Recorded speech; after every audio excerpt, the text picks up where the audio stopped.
Our conversation with candidates for town council continues. Here's Warren County Report's Roger Bianchini. The town of Front Royal is a part of Warren County. What's your perception of current relations between the two governments, and how can those relations be improved or maintained in a positive light?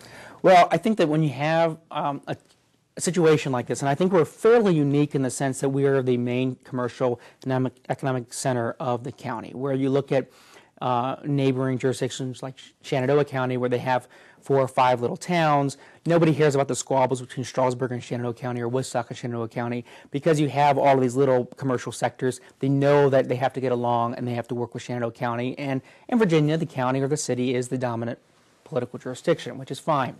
In Front Royal, where we are the sole economic center, we are the sole municipality, there's a little bit more give and take that has to happen, and I think you can even see it in Winchester and Frederick County. They're not even together, and they fight all the time. So there's always a back and forth between the city and the county there, where we have that same thing, but we are members of our citizens of the town of Front Royal are also citizens of the county. We've certainly had worse relations with the county in the 4 years that I've been on the town council. We've had better relations with the county in those 4 years. So I think it's an ebb and flow cycle. We are always going to be doing what's in the best interest of our individual constituents, and that's exactly why we were elected. So if I think that the folks in the town of Front Royal would benefit from doing something that perhaps my colleagues on the county don't, well, I'm going to have to fight for what I believe is in the best interest for the town citizen. I would argue that perhaps the county supervisors should look and say, my constituents, both the town and the county citizens, so perhaps I need to be a little even more open-minded and look at it more broadly. But I don't think we're definitely not in the worst situation that we've been in. We talk on a regular basis through liaison, an official capacity. There is definitely unofficial communication that happens all the time between the mayor and the chairman, as well as the members of the council and members of the supervisors. But we're always, as much as you hate it, we're all political, we're all elected officials, and we're all going to always posture a little bit in public when maybe things are happening on a more efficient way and behind the scenes. Town Front Royal citizens are citizens of Warren County as well. The town of Front Royal is the seat of government for Warren County.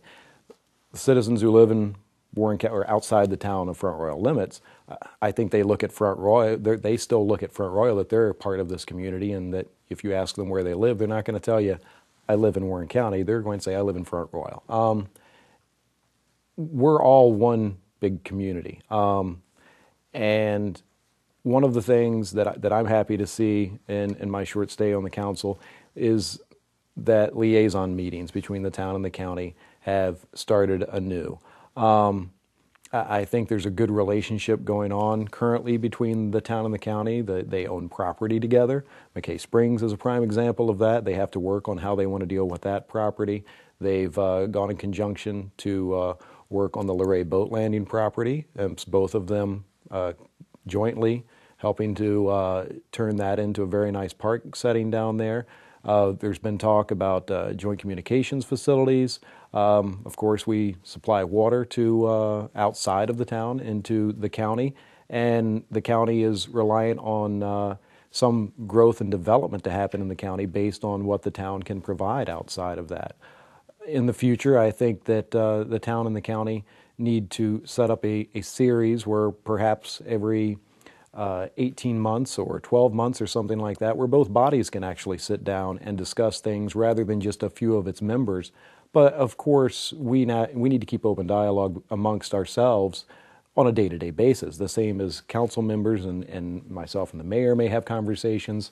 Me and members of the Board of Supervisors have conversations, daily, and, we have to keep those aspects open. We're all working towards the same goal, and I don't look at us as two different teams. I think we're both on the same team. We just play different sports.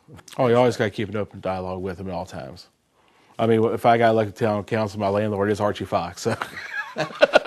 He's a good man. Yeah, that's true. He's a good man, and he's always been good to me over the last 5 years as I been renting from him, and I had other good things. So I can always sit down and talk with him about a few things, and he always could talk with me. So I know that. That's a good start. Yes, it is. That's good. Very good start.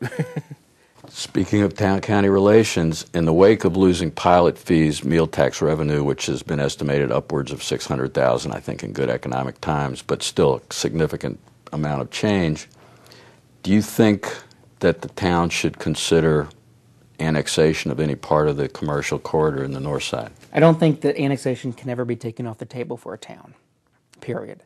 If we take that away, besides there's one other tool that we have in our tool bag that scares the county a little bit.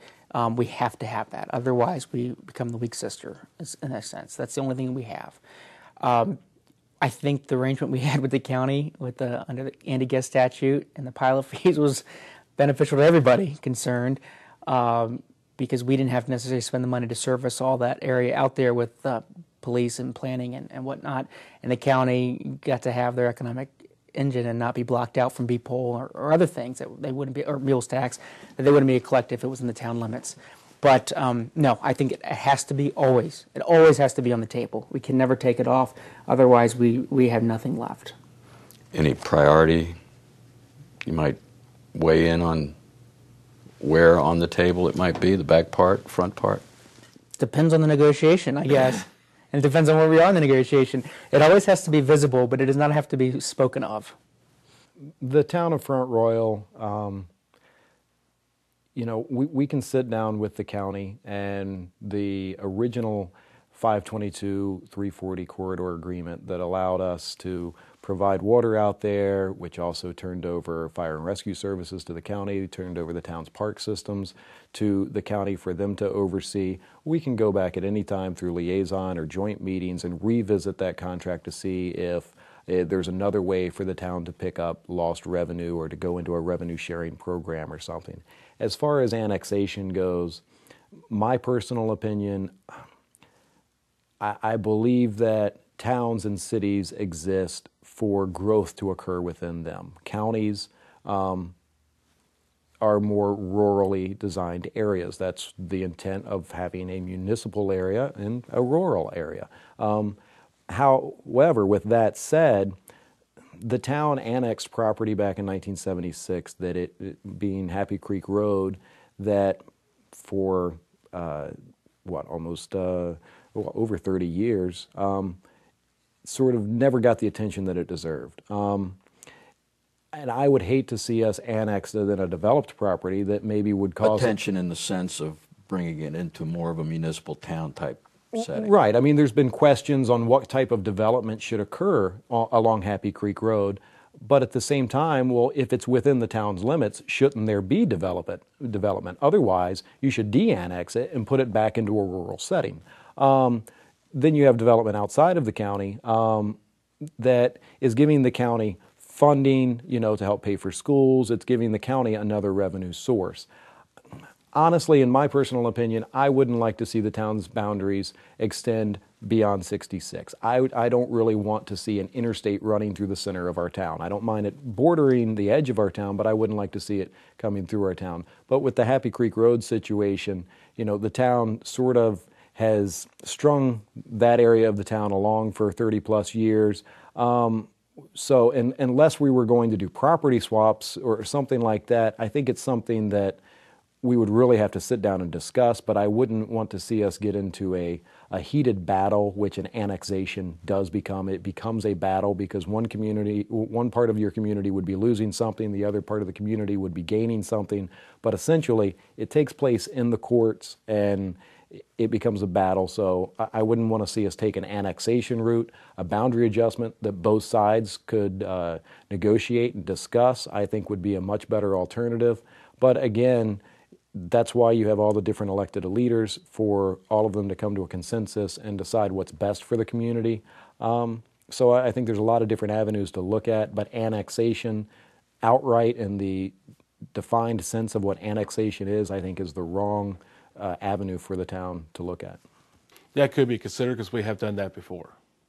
But we also, in the areas where we already have right now, we need to get more business in those areas right now because there's one area out there they got everybody out of the houses, but the place is just sitting there. Mm-hmm. And also in some of the areas where the shopping areas are out there, especially around the area where Walmart, Lowe's is, that little shopping area right there, they got to fill up the stores. I think they're filled up now, if I'm not mistaken. Mm-hmm. But really, we got to keep an eye on those, make sure those businesses survive, and see if we can get more business out there and build, get everything out there, especially on the side where Target is. I think that's the area I'm trying to refer to. Yeah. I like to see that area filled up with businesses out there also. That might be something to talk to Archie about the next Yes, time. true. I guess he would ask that. We can talk about that, so there's no problem there.